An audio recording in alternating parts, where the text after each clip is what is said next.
So you've probably opened a zip file this week. And what if I told you that the zip file, specifically 7-zip, is being used to bypass Windows protections because of an old flaw that was being exploited and was recently found? Well, Russian criminals are using it, and you could be next. Find out why, find out how, and as well, malicious Go packages are being also used, and they're harder to detect because they're taking advantage of the caching system. Let's dive into the details on this episode. Today, we're facing an unprecedented array of data breaches, hacking attempts, and surges in digital crime. Why is there such a widespread amount, and how little is noticed in our everyday lives?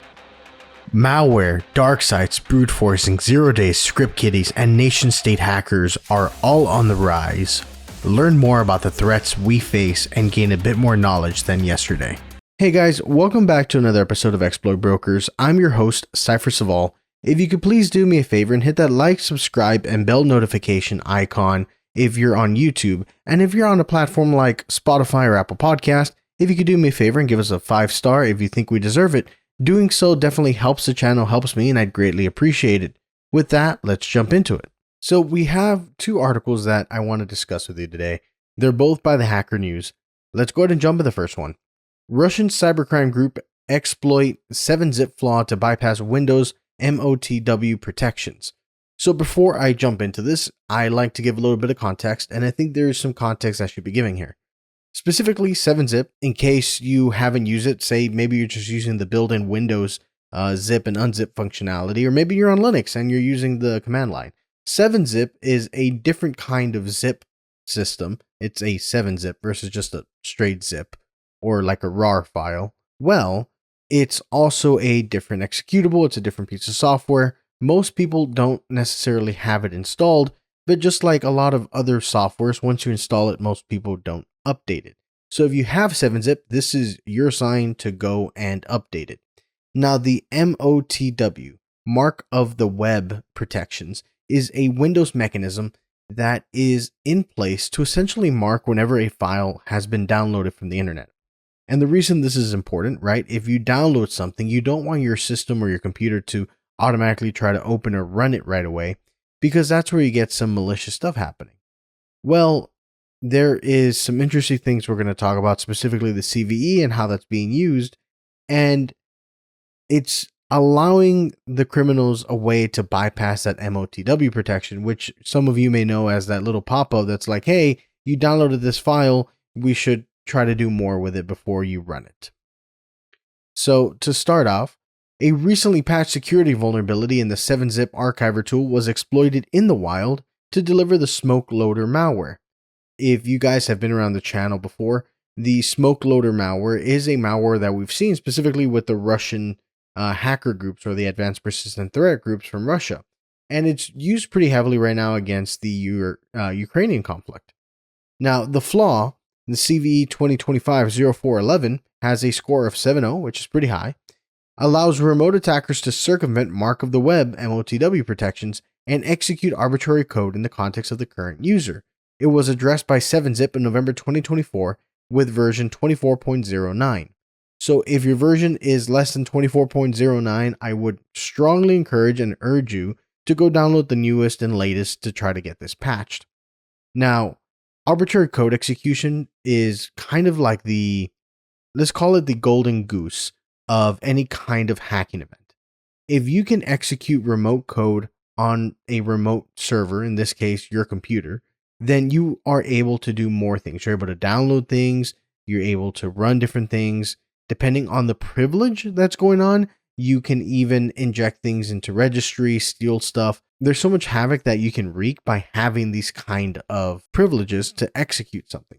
What's essentially being done here is that the vulnerability is being used against the user. So the vulnerability was actively exploited by Russian cybercrime groups through spear phishing campaigns using homoglyph attacks to spoof document extensions and trick users and the Windows operating system into executing malicious files, Trend Microsecurity researcher Peter Gurnis said. So whenever we're talking about spear phishing, that is a much more specialized approach to phishing, where phishing is generally you hit everyone everywhere all of the time. A spear phishing is a bit more concentrated. You're targeting a specific company, you're targeting a specific group of individuals. It is much less a general campaign than it is something more directed. So it is suspected that CVE 2025-0411 was likely weaponized to target governmental and non-governmental organizations in Ukraine as part of a cyber espionage campaign set against the backdrop of the ongoing Russo-Ukrainian conflict. So it's no secret to the world that Russia and Ukraine are in this kind of conflict. But this is something we're seeing here, right? Where Ukraine has certain kind of guerrilla tactics, we are seeing Russia pull out different kind of stops. Now, MOTW is a security feature implemented. I will kind of save you that because I just explained it. But suffice it to say, MOTW is something that has been very beneficial for Windows. CVE 2025-0411 bypasses MOTW, or mark of the web, by double archiving contents using 7-zip, i.e. creating an archive and then an archive of the archive to conceal the malicious payloads. So whenever you think about zipping a file or 7-zipping a file, right, you have either one file or a folder with a bunch of files. And when you zip it, it gets compressed into a .zip or .7-zip. And there's even like .rar, which is WinRAR. And those, and there's more than that, right? There's Linux like gunzip and a few of those. But those are compressed files that are not the normal file that you would have had before. Now, this compressed file is generally used because it'll save storage, save transmission cost, network cost, etc. The root cause of CVE 2025-0411 is that prior to version 24.09, 7-zip did not properly propagate MOTW protections to the contents of double encapsulated archives, Gurnis explained. This allowed threat actors to craft archives containing malicious scripts or executables that will not receive MOTW protections, leaving Windows users vulnerable to attacks. So whenever you download a file, the MOTW marks it as mark of the web, download it from the web. The double zipping would then make it so that the MOTW wouldn't be propagated to the secondary zip, right? So you get file A becomes a.zip, and then you zip that again, so it's A2-zip, and A2-zip holds a zip, which then holds the file. Well, the mark of the web should be getting propagated to all children of the 7-zip or of any zip archive. And because it's not, you leave room, or 7-zip left room, for a attacker to be able to themselves or their payload to let itself not be marked as mark of the web, even though the parent itself was marked. So if you want to think about it in terms of like infection and stuff, if the parent is infected, then the child should be infected. In this case, the child or the child file is not infected. And this is problematic because it still hasn't been scanned, it hasn't been checked, hasn't been anything. There's just a vulnerability that allowed it to avoid having that mark passed down. So attacks leveraging the flaw as a 0-day were first detected in the wild on September 25th, 2024, with the infection sequences leading to SmokeLoader, a loader malware that has been repeatedly used to target Ukraine. So SmokeLoader, if you guys have been around for a little bit, or if you haven't, please go check out my other episodes. SmokeLoader is a loader, I know by the name, but it's a loader that's been used quite often recently. A loader is any kind of malicious software or any software that will install and bring in other stuff. So think like loading in a different kind of module, something like a cookie stealer, or like the main malware itself. A loader is just kind of a stepping stone that loads in something else. And the reason loaders are generally used are to avoid detection, to avoid it being scanned, and it's a lighter weight. If you think about different kind of rats or different kind of Trojans, there's multiple configurations they can have. And not only that, but the more packages and the more modules you put on, the bigger the footprint. The bigger the footprint, the bigger and most likely it's going to be to get suspected. If you have a very small payload, a very small script, then it's easier to bypass different things. And if you're talking about a loader specifically, right?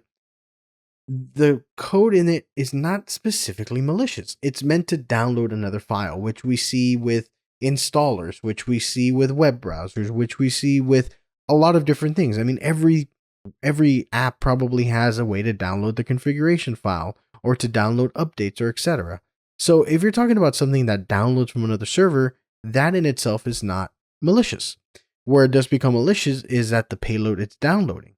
Well, the interesting part is that when you are downloading stuff, your web browser or your antivirus may be scanning the initial file that gets run, but depending on how the loader is built, it might be able to bypass some of that initial scanning. The starting point is a phishing email that contains a specially crafted archive that in turn employs a homoglyph attack to pass off the inner zip archive as a Microsoft Word document file, effectively triggering the vulnerability.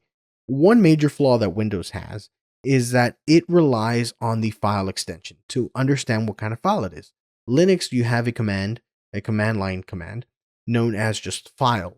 And file allows it to look at the first initial parts of the file, the bytes, and figure out what kind of file it is. Is it a text file? Is it a binary file? Is it an ELF executable? And Windows doesn't do that. Windows tends to trust the extension. So if I was to get a PNG and rename it to .doc, Word doc, it'll complain, but it'll let you do it. So then when you try to open it, well, it looks corrupted, but in reality, it's a PNG file. If you were to take that same whatever picture .doc and put it into Linux and run a file on it, it'll be able to read the first bytes and determine that no, this is actually a PNG file format, not a document file. And that is one of the major flaws that I find with Windows, is that it tends to trust the extension. When you're able to make files look like different kind of files, you get this weird capability where you can then make it look like something else. The phishing email specifically is from another entity that is trusted, right? So the phishing messages per Trend Micro were sent from email addresses associated with Ukrainian governing bodies and businesses' accounts to both municipal organizations and businesses, suggesting prior compromise. So in order for phishing campaigns to kind of succeed, you either need users who are very gullible or the ability to give more credibility to the attacking email or the email from the attacker. In this case, because they're coming from a compromised source, there's not a very easy way to determine, hey, this email was compromised, if you're not actively talking to the person in question. If this is a random email from a governing body that you trust, so, think whatever governing body sends you an email, it's going to be somewhat easy to trust. Now, granted, you can spoof, but let's forget about spoofing for a minute.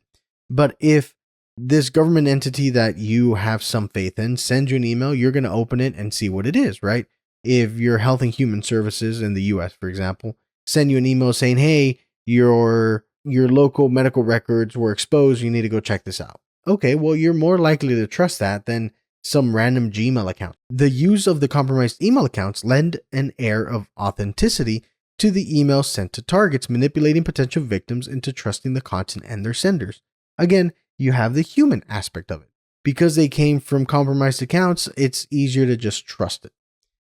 Now, getting back into kind of the technical part, the approach leads to the execution of an internet shortcut .url file present within the zip archive, which points to an attacker-controlled server hosting another zip file. The newly downloaded zip contains the smoke loader executable that's disguised as a PDF document. Here's where there isn't a lot of information on the Hacker News website. I tried to do some digging and I got some stuff, so to the best of my knowledge, this is what's happening. Whenever you download that file, or the zip that's been zipped again, then you unzip it, and the inner one contains a shortcut file. The inner executable or internet shortcut file was not given the mark of the web. So you have already something that's running that no longer contains the mark of the web, which is where the 0 day is coming in. Then that reaches out, downloads another file, which looks like a PDF document, but it's the smoke loader executable that's been also archived. Well, that one gets unarchived, and because the thing that downloaded didn't have mark of the web, then this other thing doesn't have mark of the web, and then you're able to kind of just escalate it from there. The smoke loader is then able to get run at some point after you decompressed it, and now you already have your entry into the system, and you've downloaded whatever modules or other malicious payloads you need. Now, At least 9 Ukrainian government entities and other organizations have been assessed to be impacted by the campaign, including the Ministry of Justice, Kiev Public Transportation Service, Kiev Water Supply Company, and City Council. In light of the exploitation, it's recommended to update. So here's where I kind of will stop reading the article, and there's just some key points that I want to talk about. We are seeing zip archive attacks. We are seeing different kinds of smuggling and different kind of bypass methods happening. This one's interesting because the mark of the web is something that's supposed to be beneficial. And I do think it's beneficial, but because 7-Zip didn't respect it, I think people get a little bit comfortable with having Windows be like, oh, well, hey, this file was downloaded. When in reality, you should always be skeptical of every file that you download, whether you know for a fact where it came from or not. Granted, if it's your file or if it's coming from a colleague and you're expecting it, or from a family member, okay, that's fine. But in general, whenever downloading any kind of file from the internet or anything that isn't controlled by you, you have to take it as a potential threat. Now, something the article touches on, but I won't go back into it, is that a lot of the time, these smaller organizations, the smaller government entities, are overlooked, less cyber savvy, and more exposed to hacking. And I do find that to be true. If you think about the government entities that get hacked, it's generally not the big players, right? It's not the 3-letter agencies in the US. It's not the executive branch. It's not the financial branch. They do get hacked. But I feel like more often than not, you have these smaller government entities. Think local government, think a city council, think a small government whose purview is regional or city-based, or sometimes even a district within a city within a region, or a county, or etc., or sometimes state level. And it's interesting because, yeah, if you think about talent and about hiring, you're not going to have the super dedicated cybersecurity professionals available for every single municipal government. You're going to have a lot of good and talented people out there, sure. But a lot of talented people might go with the big letter agencies or might go with the bigger government jobs because of the pay, or they could go private sector or researcher or etc., right? And then you have the cybersecurity people that just are barely coming in and they're learning a bunch of things. You have the old guard, which might be in corporate or etc. There's a million reasons, but when you think about hiring in general, there's tons of municipalities and tons of places that could use very good cybersecurity talent. And even then, say you have some of the best cybersecurity talent, this affects all users of the organization. If the organization is not prioritizing cybersecurity, which, let's face it, a small municipal government who is probably slightly or majorly underfunded with a bunch of things to do and not enough time in the day to do it, then security is going to take a backseat. And that's just something I see, right? It's larger government organizations and entities tend to be more well established and well resource funded and have better manpower and generally more ways to mitigate some of these things. The smaller governments might be using older system, older equipment, not sufficient enough training, and their people might not be as tech savvy as the upper ones because they can't pay as well because they're more municipal and local. Not always, but that is observations I've seen. So with that, the first article is done. Let's go ahead and jump into the next one. So another article by the Hacker News. Malicious Go package exploits module mirror caching for persistent remote access. So let's give a little bit of background. Whenever you're talking about, and this doesn't apply just to Go, but whenever you're talking about any kind of package or any kind of library or anything that a piece of software can bring in, you're talking about somebody else's code. There is no magic formula. It's just somebody else's code that's been nicely packaged into something you can import. Now, Go has package, C# has NuGet, C++ has libraries, etc., etc., etc. But all of these are just pieces of code that have been compiled and put into some kind of library that you can then download and import and pull stuff into your code from. The problem with this is that the world is very big and there is a lot of things like typo squatting. There's a lot of things like infected packages that are using different namings and just the trust of developers. And then you have stuff like supply chain attacks and other things. But even with all that, the benefits of a module or of a package or of a library far exceed the risk. Because if you're trying to reinvent the wheel every single time, not only are you going to get it wrong a lot of the time across multiple developers, but then you're wasting time and resources when there's other problems you can be solving. Do you really need to recreate the same library a million times if it's already been created and already been tested and verified that it works? No, you don't. So with that, cybersecurity researchers have called attention to a software supply chain attack targeting the Go ecosystem that involves a malicious package capable of granting the adversary remote access to infected systems. So, whenever you think of a supply chain attack, right, you're essentially vulnerable to whoever or whatever you bring into your software. Even as an IT organization or any kind of organization, the software you bring in is just as much of a vulnerability as anything else can be. If you're not properly securing your servers, that's one vulnerability. If your developers are downloading things and there's no security scanners or there's no kind of way to vet different packages, then you do open yourself up to a potential pwnage. The package named github.com boltdb-go/bolt is a typo squat of the legitimate boltdb database module per socket. The malicious version 1.3.1 was published to GitHub in November 2021, following which it was cached indefinitely by the Go module mirror service. The Go module mirror service being a service that creates a copy of this package for use in multiple places. Once installed, the backdoored package grants the threat actor remote access to the infected system, allowing them to execute arbitrary commands. What's probably happening is there's a function or something that always gets run in this package or this module, and that one phones home to some server and sends up a remote, or like a reverse shell. A reverse shell being, instead of you remoting into a server and accessing it, the server rings you and then gives you access to it.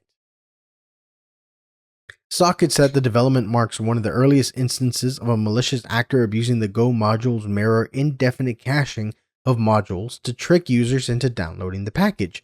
Subsequently, the attacker is said to have modified the Git tags in the source repository in order to redirect them to the benign version. So, in computer science, in software engineering, in programming, there is a lot of known hard problems to solve. And one of them is cache validation or invalidation. And the problem is that a cache is meant to speed up lookups, right? If you're caching something, then the hope is that the cache is substantially faster than the thing you're trying to access it from. So a memory cache is going to be faster than a database disk cache, and a database disk cache should in theory be faster than tape, and tape should be faster than a punch card, and so on and so forth. Well, because of caching, you don't always know when the cache is no longer valid. You have to maintain that cache, right? So if you have updated information, in theory, you should be breaking your cache and let it get rebuilt at the next time it's used, or periodically breaking and rebuilding it. There's multiple approaches, and each of them have pros and cons. We're not going to talk about that today. Now, I'm going to jump back into it. Oh, actually, before I jump back into it, the other part that I found interesting is they were changing the Git tags in the source repository. Now, you may be wondering, why does that matter? Well, they're essentially playing a little bit of sleight of hand. The module or the deployed out version of the library is infected. It has the malicious piece of code that will pwn you. And then they're swapping out all the different things on GitHub to make it look like the benign version. And the reason that's bad, right? If you're triaging some kind of infection, you're triaging something, and you go to the website, the GitHub of this specific module, and you start looking through code, well, there won't ever be anything because it's already been updated to include this other thing. And yet the indefinite cache has this malicious copy stored away for everyone to use, which goes back to the to the cache problem, right? You have this cache that doesn't know when it should be broken. In this case, whenever that GitHub was updated, in theory, that cache should have been broken and the package rebuilt and deployed out.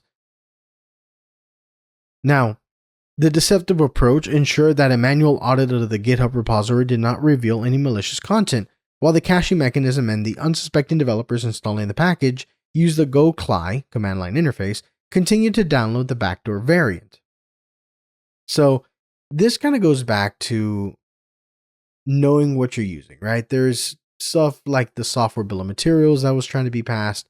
Everyone thinks they have the best way, but ultimately this is one of the problems that comes down to the developers more than the security team, more than IT. This comes down to the developers. Be sure what you're using. Be sure that it's reputable. Be sure it's not a typo or a typo squatted thing. Be sure that there's enough background behind it that you know what you're using. This still doesn't guarantee that you won't get hacked. Nothing is hack proof. I've said it before and I'll say it again. Nothing is hack proof. But make it as hard as possible. Really. You want the hackers to really have to work to get and pwn your system. Now, there is kind of a little bit more detail, but that's kind of the rough, like most of the article, right? Ultimately, it comes down to developers vetting their stuff and being careful for this. And then it's just interesting. This kind of thing we see happen with NPM, although I don't believe NPM has the indefinite caching mechanism. And we see stuff with NPM. We see stuff with C#. I believe NuGet packages have the same issue. Anywhere there's a package that can be downloaded, it'll probably get abused because developers don't always want to reinvent the wheel, and developers honestly shouldn't be reinventing the wheel most of the time. But guys, I want to thank you for tuning in. This has been your host, Cypher Saval, and I'll see you in the next one.